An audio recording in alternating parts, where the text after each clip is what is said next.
What are the top 3 common mistakes when it comes to buying crypto or looking at the digital finance space? You know, it doesn't have to be crypto. It can be NFTs, can be anything like that. That may lead you to being scammed. Greed.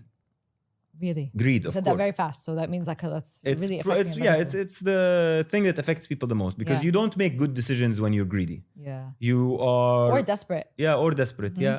صح. But I see that a lot with like the new unproven tokens and like, hey, buy Bitcoin. It's a good way to preserve your wealth. It's like, yeah, but Bitcoin is already at 66,000. That's such a wrong way to think of it. Yeah. People, for example, used to buy tokens that are 10 cents because they think it can get to $1. But again, that's the wrong way to think of it. What's the right way to think of it? حلو. If a token is, like, I'll give you an example. Let's say we create Yasmin coin, okay? And we created 100 units of this Yasmin coin. And it's currently trading at 0.1. Okay. We create Talal coin. It's also trading at 0.1, but instead of 100 tokens, there are 100,000 tokens. Okay. It's much harder for my token to go to $1 than it is for yours because your supply is less. Right. But that's something, like, to simplify it, that's something called unit bias. When something is priced cheaply, people want to buy it because they think it can go up. Okay.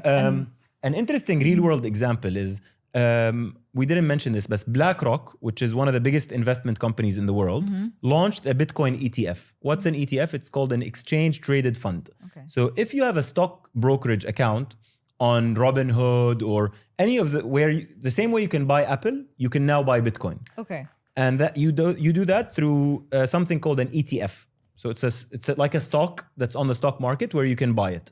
BlackRock, their Bitcoin ETF isn't 66,000. They created a random price called $25. Okay. Why? Because if it's 66,000, it's very hard to convince investors that it will go to 250,000. Of 66 to 250, it's so much. But to convince them it will go from 25 to 125, it's easier for them it's easier for them to kind of to like visualize, grasp. even though it's the same percentage. Yeah, okay, but optically, like it Yeah, just so like feels... what's easier to go? Bitcoin from 66,000 to 240,000 or to go from $25 to $100? It's the same percentage. Yeah, It's 4x. That's something that affects people, is looking at unit bias, trying to find the cheap tokens. The cheap token. Even though they're expensive, they're not cheap. Okay. They just look cheap. So that's a common mistake, right? Okay, so first one we said was greed. Desperation. Yeah. Second one we would say... Unit bias, trying to buy the cheaper tokens. And then I'll go back to the using unregulated exchanges. Okay. Because many people that lost their money, like in Turkey, there was an exchange that was very cheap, but they scammed people out of $3 billion. It wasn't a regulated exchange. So using regulated exchanges, I think, is something that's absolutely important. Okay. We talked about don't borrow. Yeah, I think that still also applies. Use a third. There's like best practices, like use a third of your, salary, income, whatever it is, and put that into a weekly. This is savings. The third, is savings. Yeah. So okay. Let me just also be. That savings doesn't all go into crypto unless you're in my position where you are. Yeah. So I'm not telling you put a third of your money into crypto.